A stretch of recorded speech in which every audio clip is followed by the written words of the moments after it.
Welcome back, everyone. As we take a look at our local forecast, high temperatures today got up close to the 60-degree mark.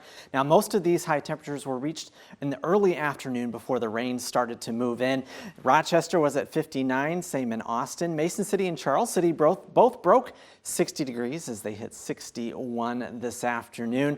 As we take a look at current temperatures and conditions, we've cooled down quite a bit. Rochester and Austin both at 48. We got winds out of the north and northeast around 10-15 miles per hour. Charles City still hanging on at 54 degrees. They've stayed a little bit dry in Charles City, but Mason City is also dealing with some rain right now at 50 degrees. Winds out of the north at 5 to 10 miles per hour. Tracking things out through the overnight hours, yeah, we're going to be seeing this rain hanging around with us through most of the night as we look at 2 a.m., pushing forward to 6 a.m., and then once we get ready for school and work, the rain will finally be on its way out by around 10 a.m. And the clouds, well, they're going to be sticking around through most of the afternoon, but we will eventually see a little bit more of the sunshine, especially as we get later on in the evening, closer to sunset.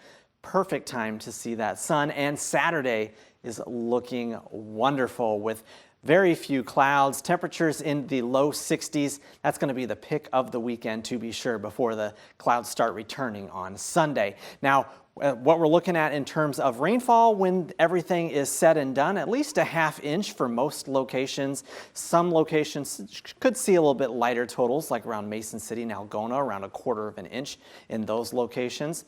And then, like I said, we are taking a break in the rain for the weekend, but to start our work week, yeah, we're going to be looking at some more rain and the potential for some strong to severe thunderstorms. In fact, the Storm Prediction Center has put our area in a level 3 risk for severe weather on Monday. Now, this is the first time the Storm Prediction Center has done that since they started releasing these outlooks about 10 years ago. So yeah, this does look like a big deal, but what we're trying to tell you right now is be aware, practice those safety plans, and be ready for any storms that could develop on Monday. We'll continue to hammer out the information and the threats as we get closer through the weekend.